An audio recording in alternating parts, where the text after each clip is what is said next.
Good morning, everyone. Kate Bora and Fiona Pearman joining you for this week's Facebook Live, where we're continuing to dig into the conversation around curiosity. And I think, Fee, when we think about curiosity and confidence and what stops us really leaning in to that curiosity mindset, I think a great place to start is ego and identity.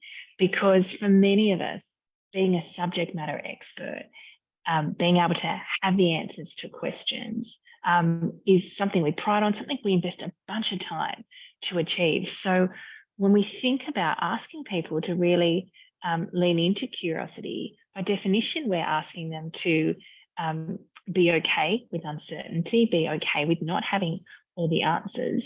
And that can feel a little bit vulnerable and quite uncomfortable.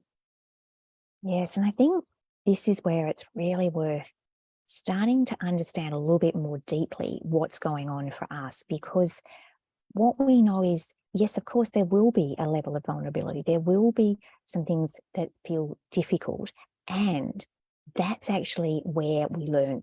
Those places that stretch us, those places that feel uncomfortable are learning opportunities. You know, in our professional world, we're very often attached to being right or wrong. We're very often asked on to give judgment and opinions around things which we are deep subject matter experts on. So we're attached to what that means about us as a person and how we show up in the workplace. And so when we start to ask people to do something very different, which is not have all the answers and ask really curious questions and do things a little bit differently, it feels very foreign. And when we're doing something new that we haven't experienced before, that can be take quite a bit of energy. It can take a bit of forethought. It can take a little bit of patience and planning.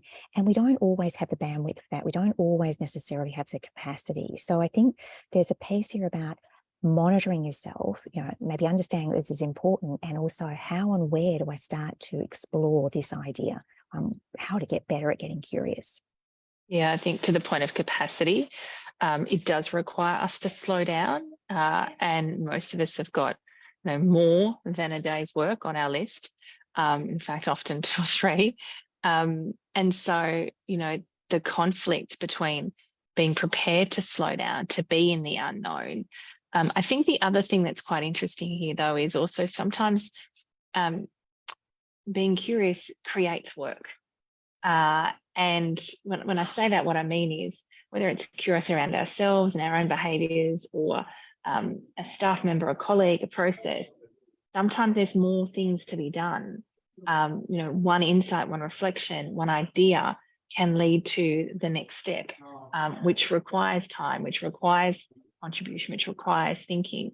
And so I think there is a really important piece for us to start to think about, well, from a capacity point of view, is that getting in the way? Is that part of the thinking, the roadblocks, the self-talk that's stopping me perhaps tactically and practically being able to lean into this conversation?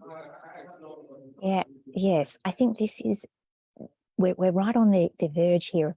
What's getting in my way? And the other piece, I think, when we look at it, and we've never done it before, is the reward doesn't always feel like it's worth it.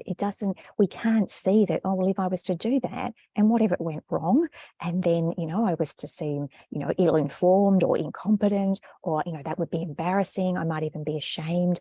All of those kind of fears are likely to be sitting below the surface as well. So it makes sense in some ways that the risks of being curious can feel as though they outweigh the rewards. And again, that's another layer of uncertainty. So it makes sense that we're maybe reticent, and we're almost suspicious of the benefit of curiosity. And I think what our work often is to start to just question ourselves, to just start to be a little bit patient with ourselves, be a bit kind to ourselves, and okay, I get that some things could go wrong here, but what might go right as well? Yeah, I think looking for the opportunities, start small, even just holding this word curiosity and starting to use that in dialogue. I know when I first circled around the word, I reflected on the fact that it's not something I would use in daily language. Now that's completely different. So I think actually just holding the word, and the meaning of the word with positive intent, of course, and starting to, even if you had it on a Post-it note, right, on the desk or on your computer or anywhere, starting to hold the word and look for the opportunities where you can start to lean into this, not in huge, big, time-consuming, work-creating ways, but in ways where you can start to pay attention to what are the roadblocks for you when we start to think about taking a curiosity mindset. Yes, I love this opportunity we have to start with small questions. It can be simply asking someone who delivers an opinion, perhaps you don't necessarily agree with, and you just say, can you tell me a little bit more about that? Or I'm curious to understand how you came to that position. And if you say it in a way that invites the conversation and it invites people to share with you and invites people to engage, there's a generosity of spirit there, and people are likely to enjoy you. It is that positive intent. It is that willingness that I don't have to be the sole person here. I can actually include others. I can collaborate. I can get multiple perspectives, and it's not going to diminish who I am. When I do that from a place of confidence, it's actually going to enhance my own personal brand and my standing with others. So there's a real tension here about being willing, I think, to give it a go in small places, small questions to start with, and also being prepared to experiment with ourselves. Yeah, lots to dig into with this word curiosity. And of course, it's on the fringe and really talks so much to a lot of the conversations we have around our work in core confidence. Team, if you've enjoyed today's confidence conversation, we'd love for you to share it with a colleague or share comments with us in the feed below. If you'd like to dig in more to core confidence, head over to our Facebook page. Lots of Facebook Lives for you to check out. And of course, when you're ready to go deeper with your relationship with core confidence, visit our website, coreconfidence.com.au.